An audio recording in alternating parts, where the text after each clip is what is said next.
కష్టాలన్నీ కట్టకట్టుకొచ్చి ఒక్కసారిగా మంచు కుటుంబం మీద పడ్డాయా అంటే అవుననే చెప్పాల్సి వస్తుంది. ఎవరో ఒకరి ద్వారా మంచు మోహన్ బాబుకు మనశ్శాంతి లేకుండా పోతుందని చెప్పాలి. మొన్నటి వరకు సన్ స్ట్రోక్ తో తీవ్రంగా బాధపడ్డ మోహన్ బాబు రీసెంట్ గా బిగ్ స్ట్రోక్ బారిన పడ్డారు. ఇంతకీ ఏంటా వరాహ రూపం? కొని తెచ్చిన కొత్త వివాదం ఏంటి?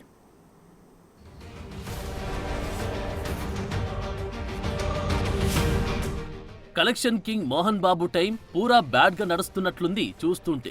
ఇప్పటికే వరుస వివాదాలు, ఇంట్లో ఇద్దరు అన్నదమ్ముల మధ్య మొదలైన కార్చిచ్చు, బయట మీడియా రిపోర్టర్ పై దాడికి దిగే వరకు సాగిన ఈ ఎపిసోడ్ లో పలు ట్విస్టులు.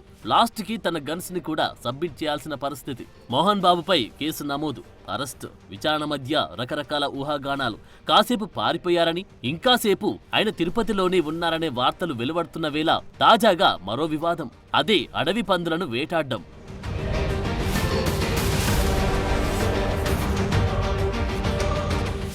అలాగని ఇది తన కొడుకుల ద్వారా వచ్చిన తలనొప్పి కాదు, సిబ్బంది ద్వారా ఏర్పడింది.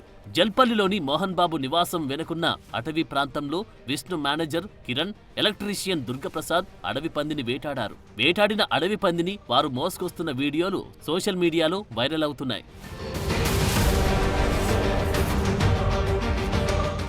అడవి పందులను వేటాడవద్దని వీరికి మంచు మనోజ్ పలుమార్లు చెప్పినట్టు తెలుస్తోంది. అయితే ఆయన మాటను బేఖాతరు చేసిన సిబ్బంది ఈ వేట కొనసాగించినట్టు తెలుస్తోంది. అయితే ఈ ఘటన ఎప్పుడు జరిగిందో తెలియరావడం లేదు. ఇక్కడ చిన్న ఊరటనిచ్చే విషయమేంటంటే ఈ టైంలో మోహన్ బాబు ఇంట్లో లేరని సమాచారం.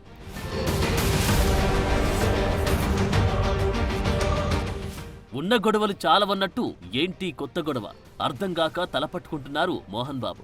అయితే ఇక్కడ పెద్ద కొడుకు, చిన్న కొడుకు అనే భేదాభిప్రాయాలను బట్టి చూస్తే ఈ వేటాడిన వారు విష్ణు సిబ్బందిగా తెలుస్తోంది. అడవిలోకి వేటకు వెళ్లడం, అడవి జంతువులను వేటాడడం వైల్డ్ యానిమల్ యాక్ట్ ప్రకారం చట్టరీత్యా నేరమంటూ మనోజ్ పదే పదే చెప్పినా వినకుండా విష్ణు సిబ్బంది ఇలాంటి చర్యలకు పాల్పడడంతో ఇన్నాళ్ల పాటు తన తల్లిదండ్రులిద్దరి చేత తిట్టించుకున్న మనోజే ఒకంత విఘ్నత కలవాడని మెచ్చుకుంటూ ఈ చర్యకు కారణం విష్ణు సిబ్బంది కాబట్టి విష్ణుపై కూడా చర్యలు తీసుకోవాలంటూ ఫైర్ అవుతున్నారు నెటిజన్లు.